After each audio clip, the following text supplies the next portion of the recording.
18 horas. Notícias de Manaus, Amazonas, Brasil e do mundo. Agora na Mix. Legal, agora 6 horas em ponto em Manaus. Boa noite pra você em 100,7. Boa noite, equipe 18 horas. Boa noite, Karime Leão. Boa noite, Carlão. Boa noite pra você sintonizado aqui em 100,7. Um salve especial pra você que nos acompanha ao vivo nas redes sociais no @18horas news. Boa noite, gente. Mix.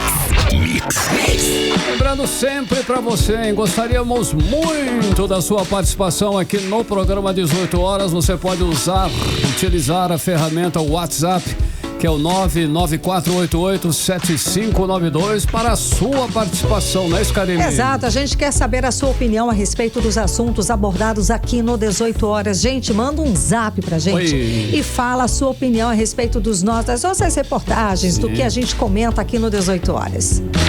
Mix. Começando 18 horas de hoje com os destaques do dia. Ritmo acelerado, Rio Negro em Manaus chega à marca de 13 metros e 38 centímetros. Falta de insumos, empresas da Zona Franca dão férias para pelo menos 15 mil funcionários. Em Brasília seguem as discussões sobre a Zona Franca de Manaus na reforma tributária. Trabalhadores da saúde cobram pagamentos de salários atrasados e acabam demitidos pelo governo do Amazonas. Olha, são 6 horas e 2 minutos. Mais uma vez, boa noite para você em 100,7. Você na sintonia certa, você que vem acompanhando a melhor programação de Manaus. A partir de agora, vai ficar informado em os destaques do dia em mais uma edição do 18 horas. Quarta-feira, 18 de outubro de 2023, no ar. 18 horas. Olha só, e mesmo com as chuvas, o Rio Negro continua baixando num ritmo, inclusive, assustador, hein? De ontem para hoje foram mais 11 centímetros de baixa. Na manhã de hoje o nível era de 13 metros e 38 centímetros, inclusive, olha só, o menor nível desde o início das medições, que foi, Karime Leão e ouvintes, há 121 anos atrás, mais de um século. Então, Carlão, e se seguir nesse ritmo aí, o nível do Rio Negro pode chegar a menos de 13 metros neste domingo, aumentando os impactos no bioma, na economia. Agora, os prejuízos sociais são incalculáveis, né, gente? Nas comunidades ribeirinhas e aqui em Manaus também a gente vê muito impacto. Bom, segundo o último boletim da estiagem, 59 municípios estão em estado de emergência e hoje já são 587 mil pessoas impactadas por essa seca severa. E na economia, os preços dos produtos regionais já dispararam e agora novas empresas anunciam antecipação de férias coletivas justamente por causa da vazante recorde dos rios. Karime, nada menos que 35 grandes indústrias já estão anunciando aí a antecipação das férias coletivas. São mais de 25 mil trabalhadores que estão indo mais cedo para casa. Normalmente as férias coletivas são concedidas em dezembro num procedimento normal. Mas esse ano, por falta de componentes em função da seca dos rios, as empresas estão aí antecipando essas férias coletivas. Karime. Bom, e a Samsung, Carlão, uma das maiores indústrias aqui da Zona Franca de Manaus, comunicou hoje para a Suframa que vai suspender por 2 semanas a produção de aparelhos de TV, de áudio e de ar-condicionado. E a interrupção é justamente por falta de insumos para manter as linhas de produção em atividade. Por isso, deu férias coletivas de 30 de outubro até o dia 14 de novembro. Olha só, as indústrias não estão conseguindo repor os estoques de componentes e insumos por conta da vazante recolhe dos rios aqui da região. Com os rios secos, os navios de grande escalados não estão conseguindo realmente atracar em Manaus e estão voltando. Navios de cabotagem, por exemplo, estão parados em Itacoatiara, mas aí interrupções de viagens ainda em Belém. Estão parando até em Belém. Carlão, e qual a consequência imediata disso? O abastecimento de alimentos está ameaçado, é lógico, principalmente os perecíveis e congelados. E com o rio continuando o processo de vazante, a situação fica ainda pior. O impacto dessa vazante recorde na economia está apenas começando. Temos aí mais uns 7 ou 10 dias de vazante, mais alguns dias aí que vai ter uma estabilidade do rio e só depois é que os rios vão voltar a encher. O problema é que este ano a estiagem, que é a falta de chuva, né, piorou ainda mais todo esse processo. E daí o que acontece? Essa história da vazante, o tempo que o rio vai voltar a encher vai demorar mais ainda. É mais lento, Karime Leão, e a repórter Nathalie Moraes está inclusive ao vivo aqui em nossos estúdios e está trazendo mais detalhes sobre essa seca. Recorde, Nathalie Moraes, boa noite para você. E as chuvas, hein? Não estão influenciando. O Rio Negro baixou mais hoje que ontem. Oi, Carlão, é isso mesmo. Boa noite para você, Carlão. Boa noite, Karime. Boa noite a todos os ouvintes que estão sintonizados aqui na 100,7. Pois é, Carlão e Karime, nas últimas 24 horas, o Rio Negro desceu aí mais 11 centímetros, chegando à marca aqui na nossa capital de 11 metros e 38 centímetros, segundo a medição do Porto aqui na nossa capital. Segundo os especialistas, o ritmo de descida do Rio Negro, que era de 13 a 15 centímetros na última semana, reduziu agora para uma média de 9 a 11 centímetros por dia. A gente tem observado, né, que desde o último sábado as chuvas têm se intensificado aqui na nossa capital, né, e em toda a região metropolitana.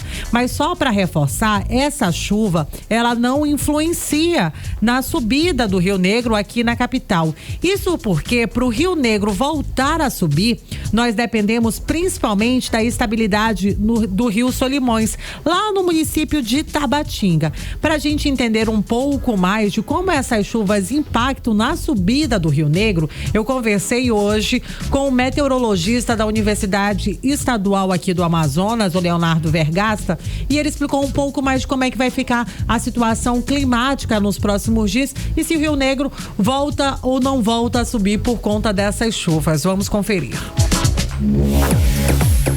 A gente não deve esperar para as próximas semanas chuvas volumosas, e sim chuvas em formas de pancadas, né? Aquelas chuvas rápidas, mas suficientes para deixar as temperaturas mais amenas.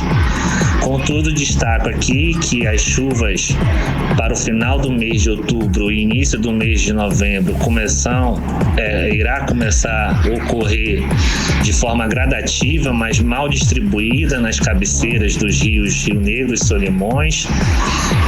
São esperados alguns volumes significativos, principalmente na calha do Rio Negro, para a próxima semana, assim como também para o início do mês de novembro.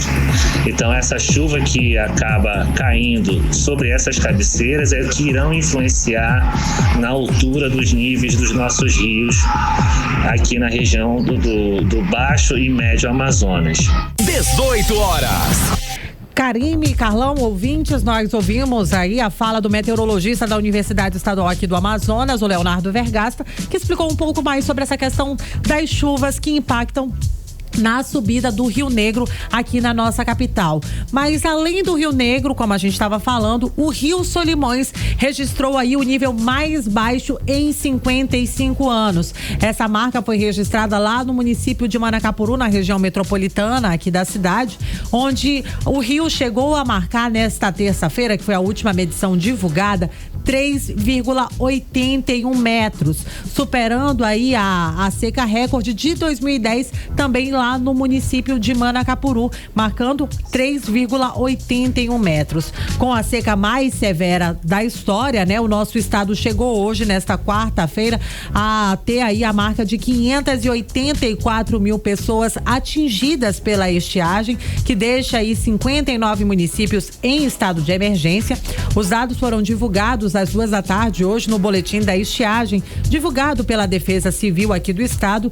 E além dos municípios em emergência, Canutama está aí em alerta e apenas Presidente Figueiredo e Apuí seguem aí em situação de normalidade.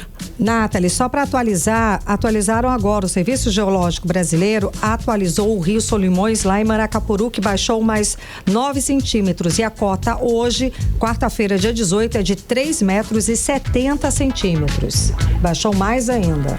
Pois é, Karime, é uma situação realmente preocupante, né? Na verdade, a gente vem vivendo aí uma crise ambiental que vem gerando inúmeros prejuízos.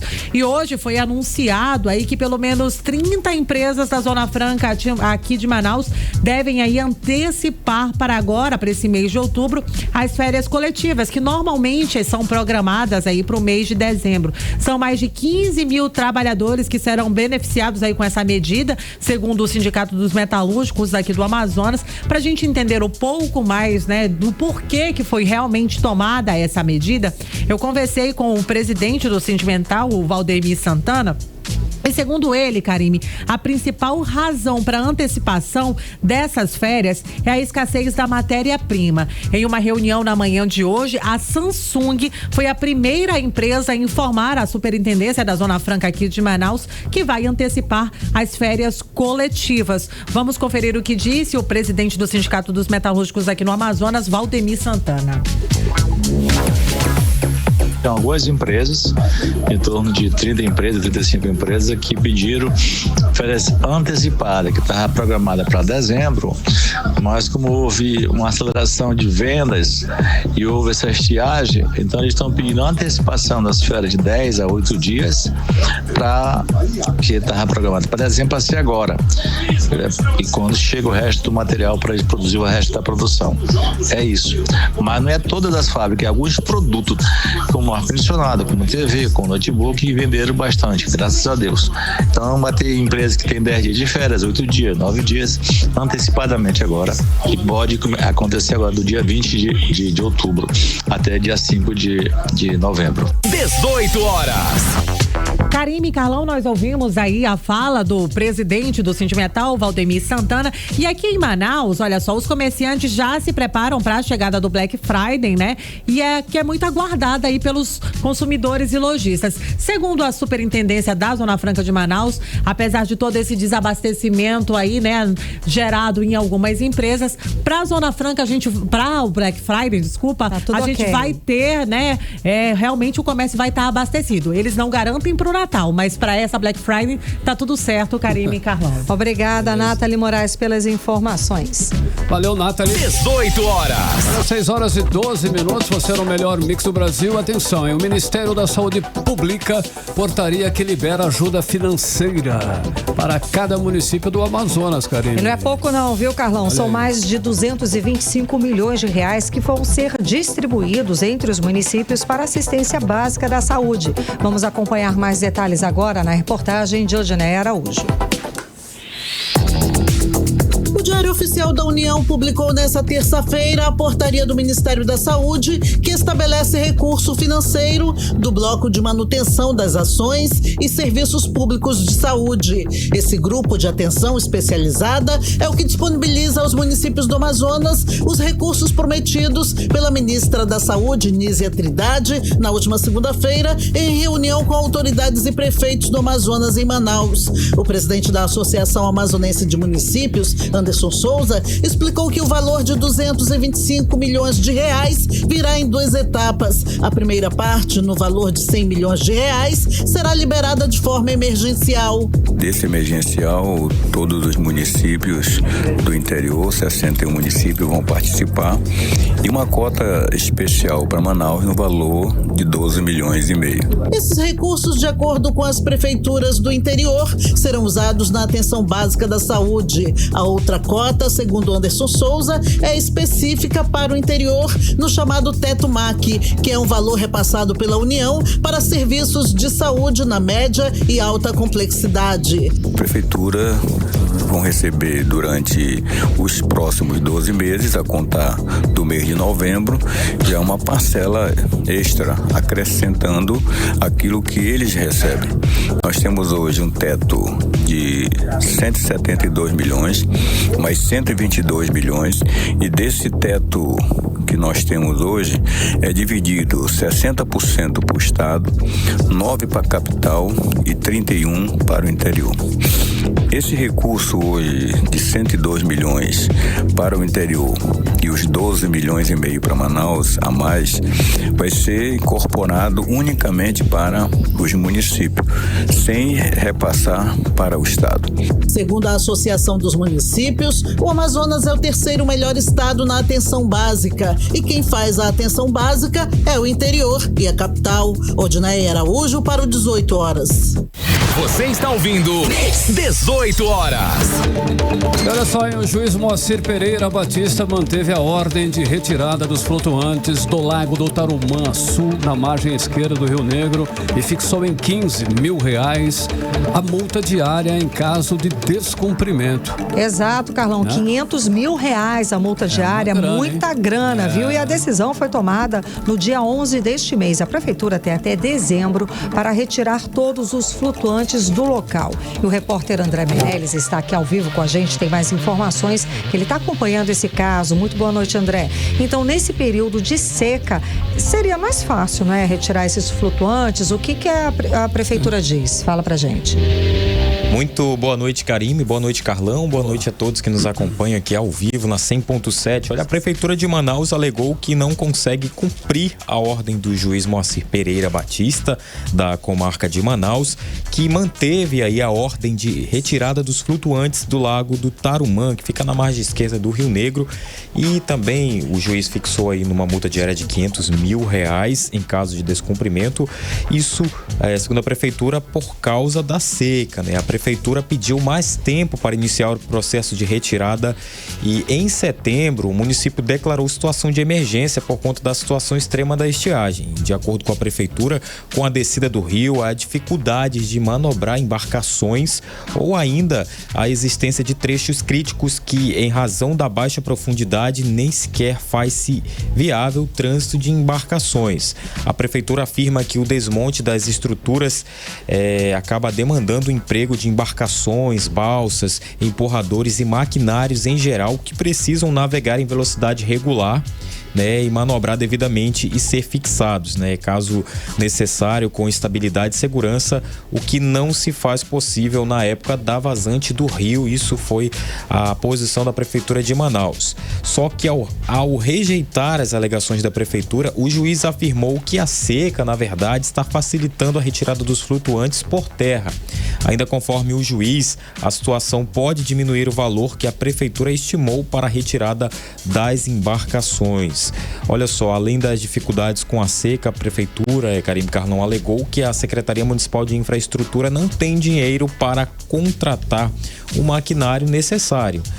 E segundo o município, a ação de desmonte foi orçada, né? Fizeram o orçamento e o orçamento ficou em R$15.200.000. Isso segundo aí a Prefeitura de Manaus, que comunicou que só terá o dinheiro no próximo ano e que precisará de mais tempo para realizar essa licitação. Só que o juiz afirmou que não há ordem para uso de orçamento da Seminf e que a Prefeitura pode usar a reserva de contingência, né? Então tá aí, caso a Prefeitura não cumpra, né, o que foi falado, a multa diária para retirar aí os flutuantes, né, da margem do Rio Negro ali do Tarumã, vai ser então aplicada essa multa diária de R$500 mil, Karime, Carlão. Obrigada pelas informações, André Meirelles. Valeu, André. Agora são 6h18. Você no melhor mix do Brasil. 18 horas. Olha só, hoje teve reunião do governador Wilson Lima, do prefeito Davi Almeida e da bancada do Amazonas no Congresso Nacional com o vice-presidente e ministro do Desenvolvimento Regional, que é o Geraldo Alckmin, para tratar das ações para minimizar os prejuízos com a seca e as queimadas aqui no Amazonas. Carlão, a gente quer ter atitude, quer ver resultado de tanta reunião, né, Carlão? Porque até agora nada a contento. Nada dica de nada. Exato, né, Carlão? A gente está vendo as pessoas aqui em Manaus passando perrengue, passando falta de água e falta de comida aqui em Manaus, gente. Previsões horríveis por aí. Exato. Né? A previsão aí da Defesa Civil é que só seriam 500 mil pessoas impactadas ano que vem. A gente já está agora no meio aí de outubro e já tem mais de 500 mil pessoas impactadas com a seca por conta desse... Navios encalhados em Itacoatiara e em Belém. Gente, a gente está com... Tá complicada a coisa. E ainda com previsão de desabastecimento. E é só reunião e não vamos ver, né, Carlão, nada. Bom, mas nós temos o nosso correspondente em Brasília, o jornalista Carlos Eduardo Matos, que está lá acompanhando todas essas informações pra gente. Olha ele ao vivo aí. Muito boa noite, Cadu. Bom te ver. Então, Cadu, o que foi decidido, afinal de contas, né? O que foi anunciado para atender as milhares de pessoas aqui impactadas com essa seca? Boa noite, Cadu. Boa noite, Karime e Carlão. Boa noite, ouvintes do 18 Horas. Karime, de novidade, o presidente Geraldo Alckmin anunciou a antecipação do pagamento de R$100 milhões referentes a emendas parlamentares da bancada do Amazonas. O governo federal vai acelerar o encaminhamento dos recursos que a bancada destinou para as prefeituras que possam ajudar no enfrentamento da crise. Outra novidade foi a assinatura do contrato no valor de R$100 milhões com o DENIT para o serviço de dragagem no Rio Madeira, na região do Tabocal, que é um ponto estratégico para a navegação, principalmente para o trânsito de insumos e também de produtos fabricados pela Zona Franca de Manaus. No mais, o vice-presidente Geraldo Alckmin apenas reforçou tudo que já foi anunciado pelo governo federal, o que já foi pago e também o que está sendo aguardado, Entre o que foi pago e o que ainda não foi, Karime, a soma aí é de R$647 milhões em repasses do governo federal. Então essa reunião foi meio para mostrar que o governo federal está atento, está se posicionando, está ajudando o Amazonas com esse volume de recursos. Só que, como você falou, tem muita falação e pouca saída, boa parte dessa soma ainda não chegou para o povo do Amazonas. Eu separei a fala do vice-presidente, o Geraldo Alckmin, com ele destacando ponto a ponto das medidas que estão sendo tomadas em ajuda ao estado do Amazonas. Vamos ouvir o que ele disse. Para a dragagem, Ministério DENIT, Ministério de Portos, Ministério dos Transportes, 138 milhões. 38 milhões no Rio Solimões, lá em cima, lá em Tabatinga, Benjamin Constant, e 100 milhões foi assinado hoje o contrato do DENIT para a dragagem no Tabocal, Rio Amazonas, na chegada ali do Rio Madeira. Depois, para os municípios, serão 61,8 milhões de reais. Hoje já foi publicado no Diário Oficial 11,9 milhões, que os planos de trabalho já foram aprovados. Saúde, 232 milhões. A ministra Nízia esteve lá segunda-feira em Manaus. Fundo da Amazônia, 35 milhões, não é financiamento, é recurso não reembolsável, exatamente para poder cuidar da questão de prevenir queimadas e outras medidas necessárias. Ministério da Justiça, 15 milhões para aquisição de avião, também combate a queimadas. Ministério da Justiça, mais 20 milhões, bombeiros. Emendas vão ser antecipados 100 milhões das emendas. Ministério da Defesa, mais 20 milhões, aeronaves, helicópteros, enfim, todo o trabalho, e mais os brigadistas todos de trabalho do meio ambiente, totalizando 647 milhões. Aqui não está incluído, mas haverá recurso ou seguro defeso ou auxílio emergencial. Então isso também vai ser incluído aqui. 18 horas. Nós acompanhamos então a fala do vice-presidente da República, Geraldo Alckmin, a respeito aí de todas as ações e tratativas para ajudar aqui o Amazonas nesse período, Cadu. São várias medidas que ele anunciou, mas como eu disse, Karime, muito recurso ainda não chegou para as prefeituras, para o governo do estado, não chegou na mão de quem precisa. Inclusive, para o pescador, que está esperando aí essas parcelas a mais aí do seguro defeso, que é uma promessa do governo publicar uma medida provisória, Karime, até sexta-feira, com o pagamento desses 2 salários mínimos aos pescadores. Além do seguro defeso normal, os pescadores vão receber mais 2 parcelas, que é referente a setembro e a outubro. Karime, nessa reunião estiveram presentes, além da nossa bancada, com exceção ao deputado Adair Filho e o senador Plínio Valério, e do governador, e também presença aí do governador Wilson Lima, do prefeito Davi Almeida, 7 ministros participaram dessa reunião. Renan Filho, Wellington Dias, Silvio Costa Filho, Marina Silva, Valdez Góes e Alexandre Padilha. Foi uma reunião para mostrar para a bancada do Amazonas o que o governo federal está fazendo, está atuando. Foi uma medida para mostrar volume e mostrar força. Teve um componente político nessa reunião, viu? E nesse encontro aí o tema, claro, BR-319 foi mais uma vez discutido. Wilson Lima, junto com Omar Aziz e Eduardo Braga, fizeram uma pressão em cima da ministra Marina Silva, que pediu mais um tempo para entregar um estudo de impacto que está sendo feito a pedido do grupo de trabalho que foi montado pelo governo federal. Lembra que o presidente Lula anunciou isso daí? Sim. Então, a medida que está sendo feita é um estudo de impacto socioambiental e Marina Silva está pedindo mais um tempinho para entregar. Eu trouxe aqui uma fala do governador Wilson Lima dizendo que é preciso haver vontade política para resolver esse problema da BR-319, que é um problema oportuno e necessário. Vamos ouvir. O que a gente precisa é de um comprometimento político. A gente precisa entender o seguinte: há determinação do governo federal, há interesse efetivo de que a BR-319 caminhe? É possível, tem como fazer isso. É difícil, é complexo, mas é impossível? Não é impossível. Então é necessário que seja garantido o direito que é básico do cidadão do estado do Amazonas. O cidadão que mora no Amazonas, ele é tão brasileiro quanto o cidadão que está em qualquer outra região do país. E nós somos, juntamente com Roraima e Amapá, os 3 estados brasileiros que não têm acesso ao restante do Brasil através de rodovia. O que eu falo é que tem que ter uma decisão do governo federal. Tendo uma decisão do governo federal, as outras coisas caminham: ambiental, DENIT, orçamentário, enfim, tem que ter esse entendimento.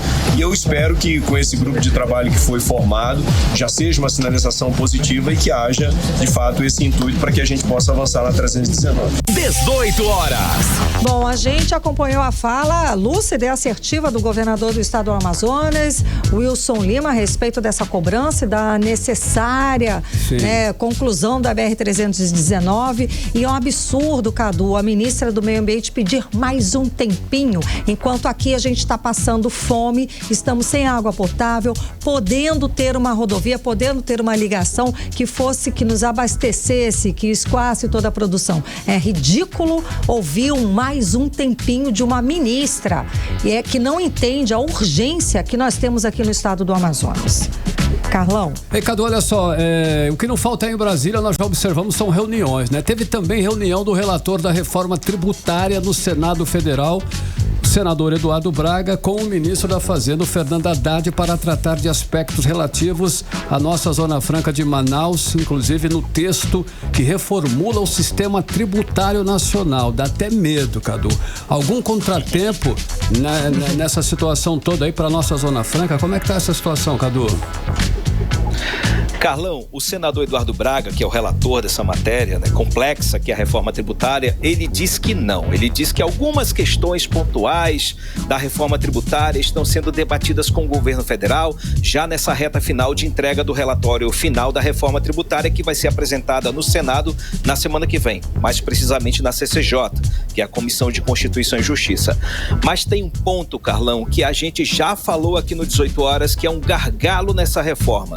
É estabelecer uma tributação extra dentro do imposto seletivo sobre os produtos fabricados na Zona Franca de Manaus, com o objetivo de manter a competitividade no nosso modelo econômico. Isso é uma alternativa que foi aventada, que foi incluída nesse relatório final, mas vem sendo alvo de muitas críticas. Tem pessoas dizendo que o Brasil vai pagar o pato pela existência da Zona Franca de Manaus. Olha aí, a crítica é muito pesada, mas não está errada, Carlão. Se passar esse texto, a imagem da Zona Franca de Manaus fica bastante comprometida no país inteiro. Então esse ponto o senador Eduardo Braga sabe desse ponto. Então por isso que ele foi lá com o ministro da Fazenda, Fernando Haddad, discutir isso daí. Então vamos ouvir o que disse o senador Eduardo Braga para a mídia. Vamos ouvir. Estamos construindo a desvinculação da competitividade da Zona Franca da questão do imposto seletivo, para que o imposto seletivo seja tratado exclusivamente sobre os impactos sobre os produtos com efeito tanto no meio ambiente quanto na saúde. Aí nós estamos estudando algumas alternativas. Uma delas é a utilização de mecanismos mecanismos que já existem e que não estão alcançados pela reforma neste momento. O que está sendo feito no momento é que nós estamos fazendo ajustes de redação no texto que veio da Câmara, porque houve algumas, naquela emenda aglutinativa final, tivemos algumas questões que precisaram sofrer ajustes, não só na Zona Franca, mas em outras áreas também tiveram que haver ajustes importantes. 18 horas. Então a gente acompanhou agora a fala do senador Eduardo Braga, relator da reforma tributária, justamente falando a respeito aí de toda a reforma e das questões aqui da Zona Franca. Cadu, muito obrigada pelas informações. Até amanhã. Valeu, Cadu. Abraço, gente. Tchau, tchau. Tchau. 18 horas. Olha só, em dezenas de trabalhadores de serviços gerais que atuam no Hospital Joãozinho, na zona leste de Manaus, foram demitidos um dia após protestarem contra 4 meses de salários atrasados. Protestaram com direito. Isso mesmo, foram demitidos porque estavam exigindo, né? Simplesmente o que é deles. Carlão, não sei nem o que dizer dessa atitude, gente. Trabalhadores humildes que recebem um pouco mais de um salário mínimo, sendo demitidos porque estavam reivindicando que é um direito deles. O pagamento dos salários. Gente, quem trabalha tem que receber. Ou você quer ficar 4, né? Imagina, 1, 2, 3, 4 meses trabalhando de graça, sem receber salário. Eu não imagino como é que essas pessoas estavam sobrevivendo. Mas ao invés de receber aí os salários atrasados, o que eles receberam? A demissão. Simples assim. A direção do Joãozinho demitiu todo mundo. Vamos acompanhar mais detalhes agora na reportagem de André Meirelles. Trabalhadores de serviços gerais do Hospital e Pronto-Socorro da Criança Joãozinho, na zona leste de Manaus, foram demitidos após um breve protesto em frente à unidade de saúde na última terça-feira, cobrando pelos direitos trabalhistas, como atrasos no pagamento salarial da empresa FK Empresarial, contratada pela Secretaria de Estado de Saúde. Conforme uma das funcionárias, identificada apenas como Rosana, que relatou todo o ocorrido durante uma transmissão ao vivo do Portal Radar, os gestores apenas cobram os serviços, pressionam os trabalhadores, mas não realizam os pagamentos. E os funcionários aqui todos cumprem o seu horário, o seu trabalho, todos trabalham bastante e não tem o retorno da empresa para pagar a gente. É ficar empresarial. Fica o tempo todo dizendo tal dia, e nunca vem. Estamos com filhos sem comer em casa, aluguel atrasado. Isso está se acumulando. Se ele pagar um, não adianta. Você vem, fala com um, fala com o outro, ninguém resolve a nossa situação. E é só trabalho e cobrança. Cobrança porque tem que manter o hospital limpo, tem que manter a aparência. A então funcionária de serviços gerais do Joãozinho, Damiana Costa, não sabia que seria demitida nesta quarta-feira após expor que profissionais são ameaçados para não realizar greve. Além disso, ela relata que eles estão trabalhando sem nenhuma farda fornecida pela FK Empresarial e seguem utilizando a própria roupa. Pois é, então olha, material não tem, vamos logo jogar real, fardamento não tem, a gente trabalha com a nossa própria roupa, entendeu? Então tem que botar a boca no trombone pra ver se esse negócio melhora, assim não dá. O 18 horas entrou em contato com a empresa FK Empresarial, mas até o fechamento da reportagem eles não responderam. Procurados pela nossa equipe para saber o motivo da demissão dos funcionários de serviços gerais do Hospital Joãozinho, a Secretaria de Estado de Saúde não respondeu. André Meirelles para o 18 horas. Você está ouvindo 18 horas.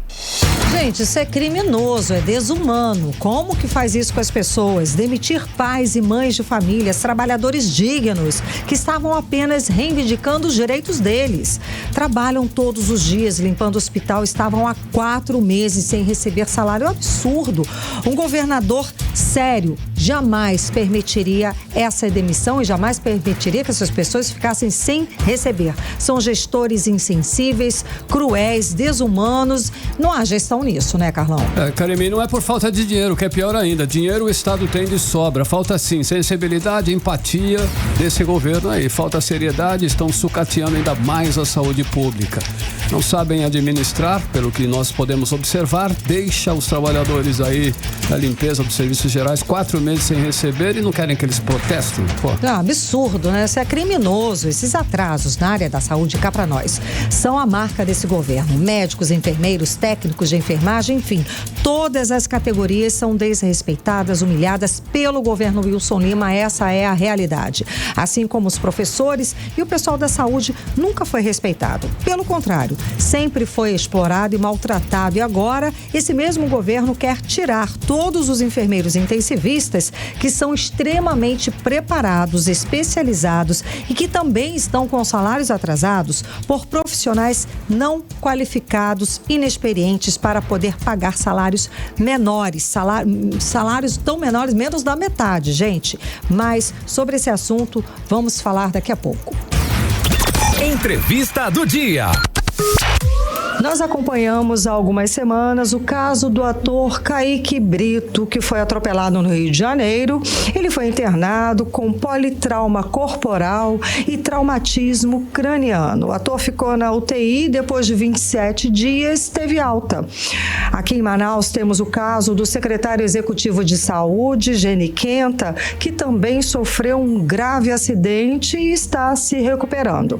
Bom, os casos revelam a importância de uma equipe multiprofissional em saúde, preparada nos hospitais de urgência e principalmente nas unidades de terapia intensiva.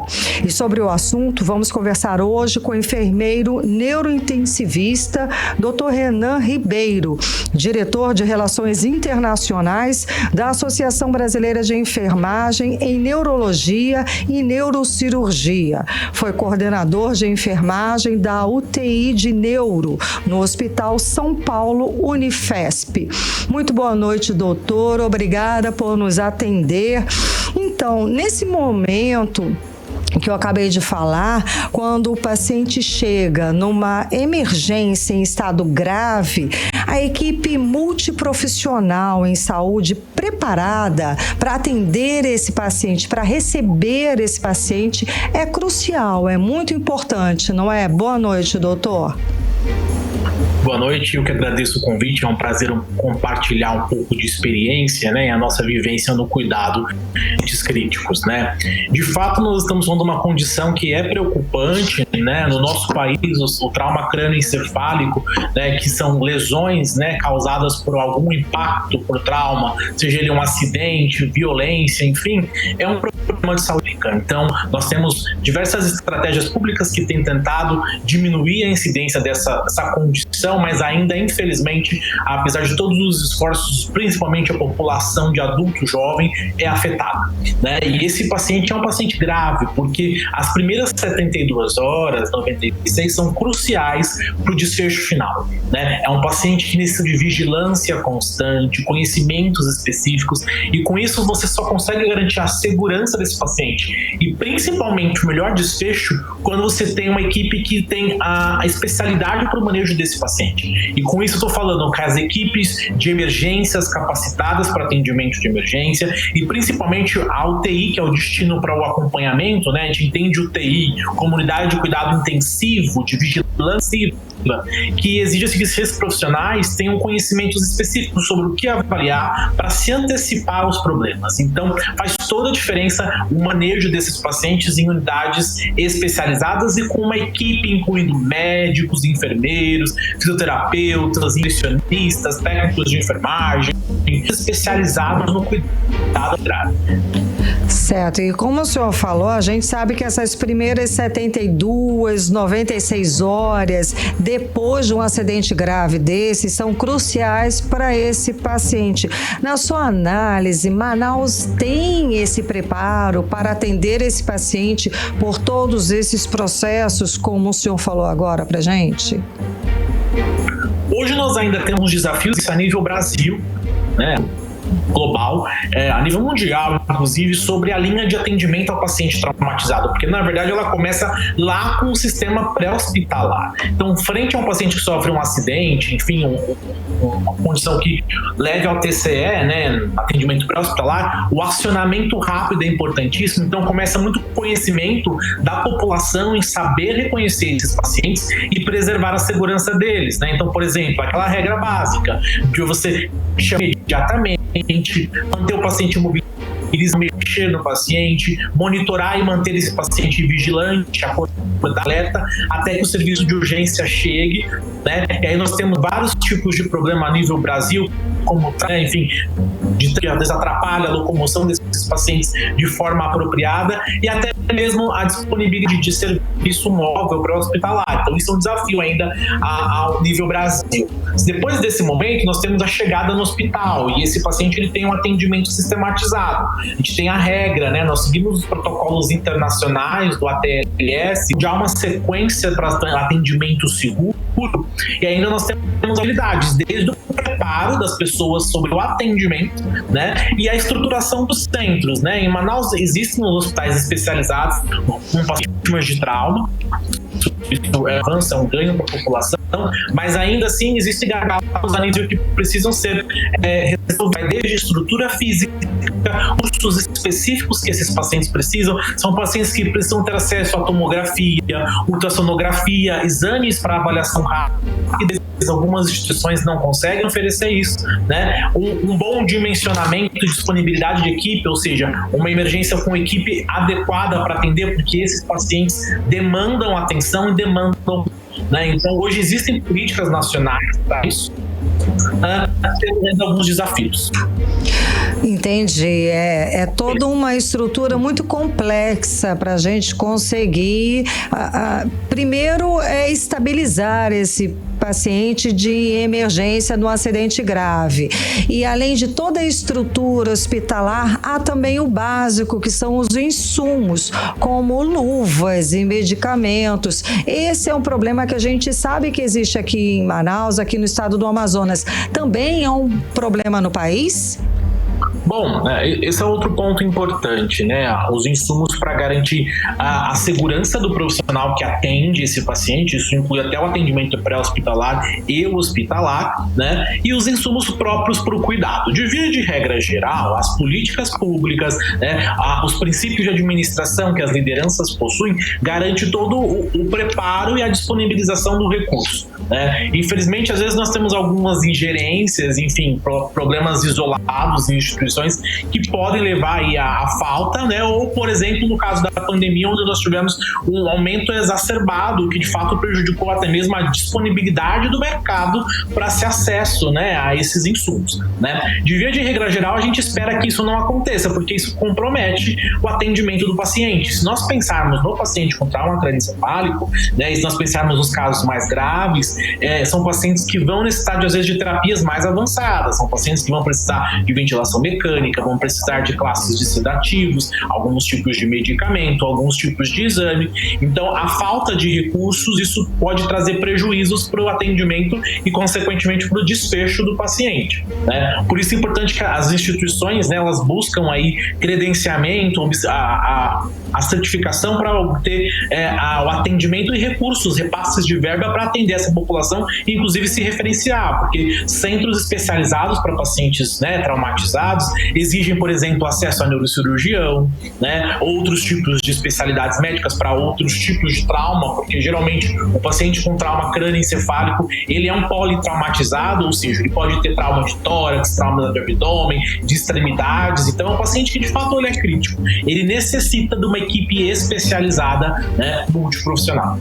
Certo, doutor. Agora, falando, né, nesse profissional da ponta, especificamente da UTI, a gente tem informação que o governo do Amazonas está no processo de substituir os enfermeiros intensivistas por profissionais não qualificados. Como é que o senhor analisa essa mudança?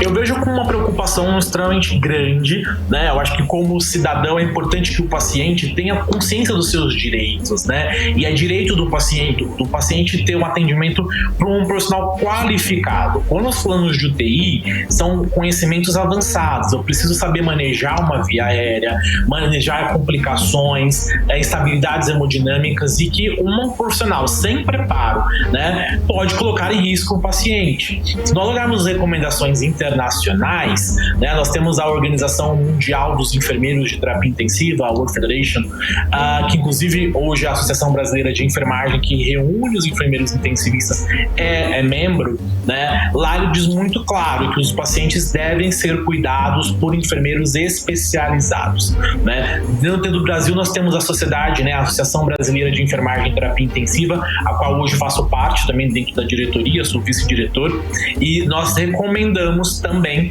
que os enfermeiros da terapia intensiva sejam especialistas em terapia intensiva. Inclusive a nossa sociedade oferece a certificação, a validação da habilidade desses profissionais, né? Hoje você pode adquirir aí o conhecimento através do curso de pós-graduação e depois você pode validá-lo pela sociedade. Isso demonstra que aquele tem os conhecimentos, as habilidades, as atitudes necessárias para cuidar de um paciente crítico, porque isso implica em saber aplicar escalas de avaliação específicas, interpretação e tomada de decisão, administração de medicamentos, acompanhamento e evolução clínica desse paciente, inclusive procedimentos complexos, né? O enfermeiro pode ter que auxiliar o médico ou procedimentos que o enfermeiro tem autonomia para a realização.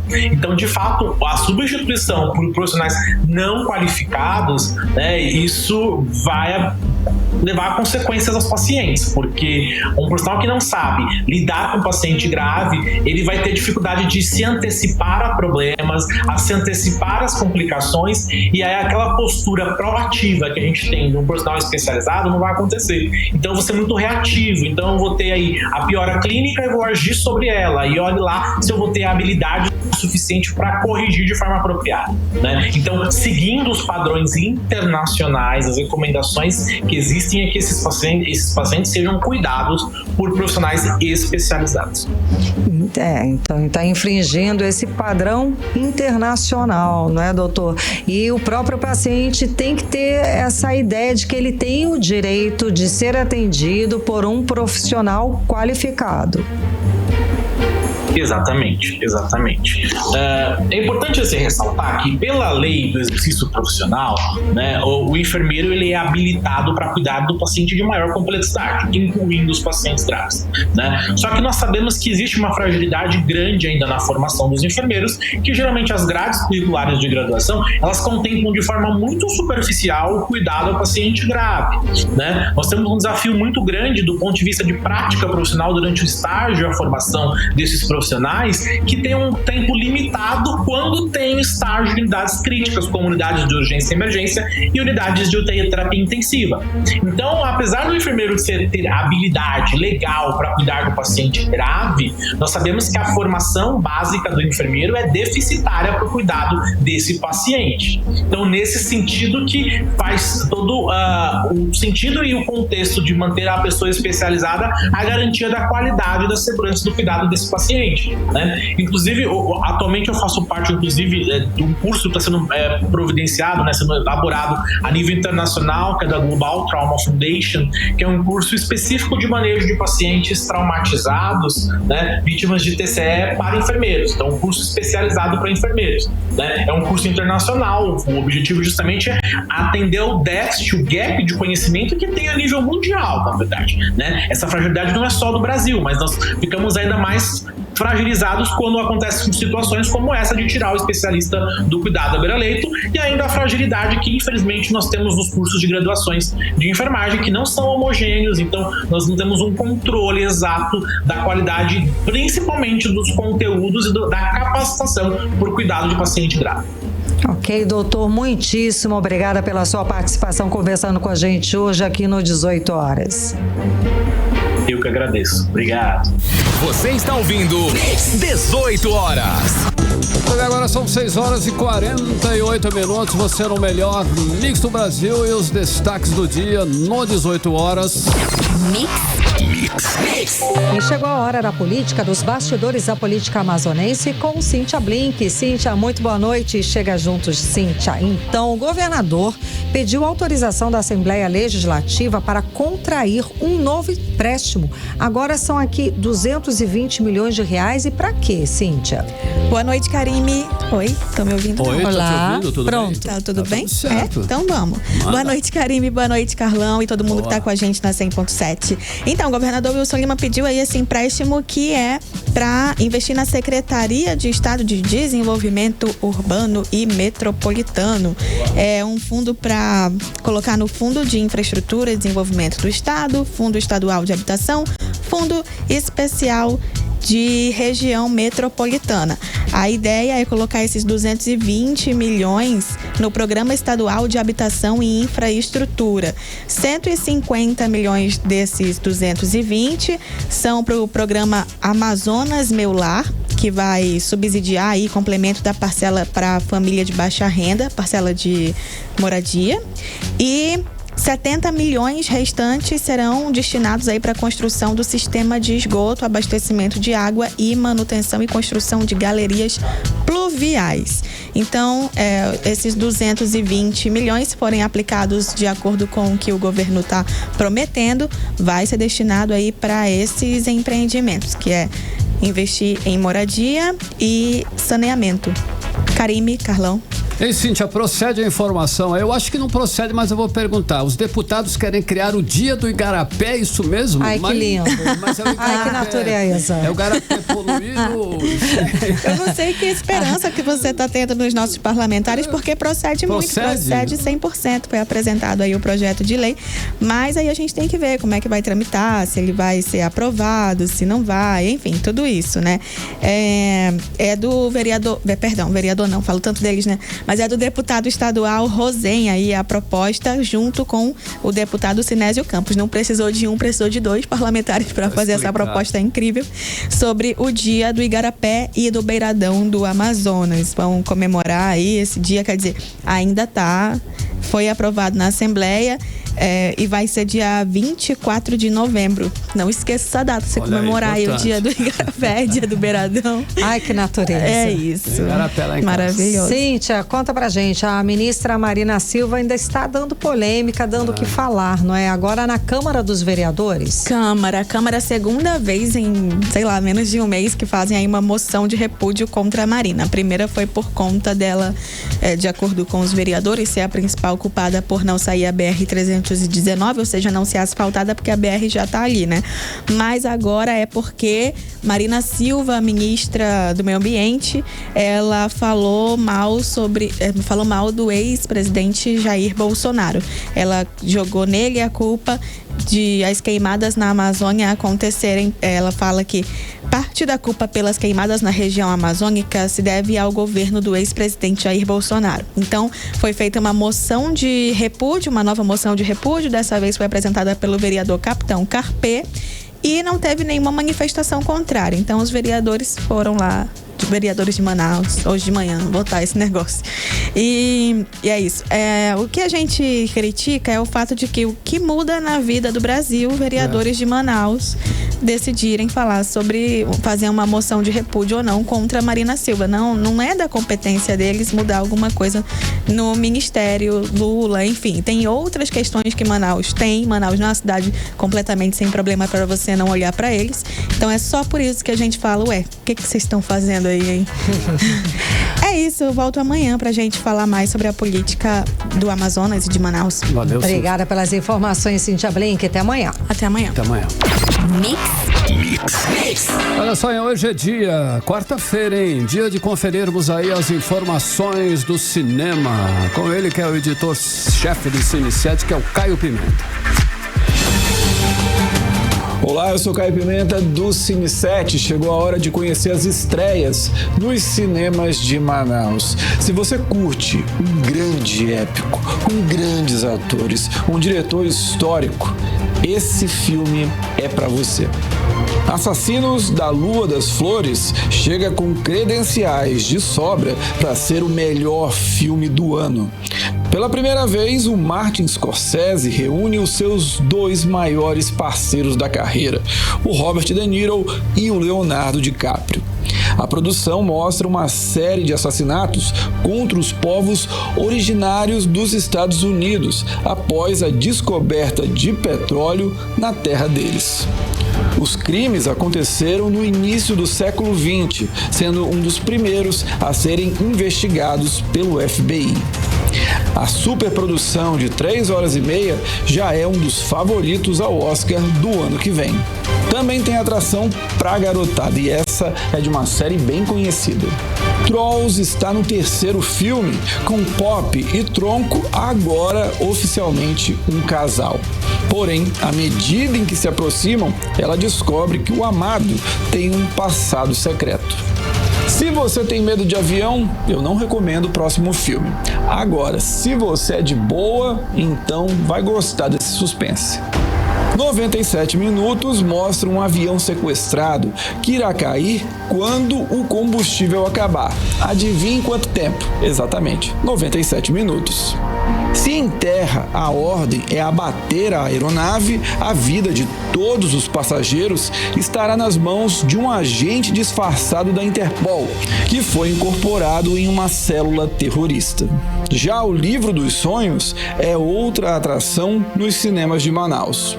O drama francês acompanha a jornada de uma mãe ao lado do filho em coma, após ele ser vítima de um atropelamento. Em um certo dia, ela encontra o diário dele e vê uma lista com 10 coisas para fazer antes do fim do mundo. Na esperança de se conectar com o filho mais uma vez, a mãe sai na jornada para realizar os desejos do garoto. E para completar, tem, é claro, o Casarão de Ideias, que traz 2 novos filmes do cinema brasileiro. Dirigido pelo Thiago Mendonça, um filme de cinema é uma produção infantil, em que uma garotinha faz perguntas existenciais para os adultos, a partir de um filme que ela está fazendo na escola.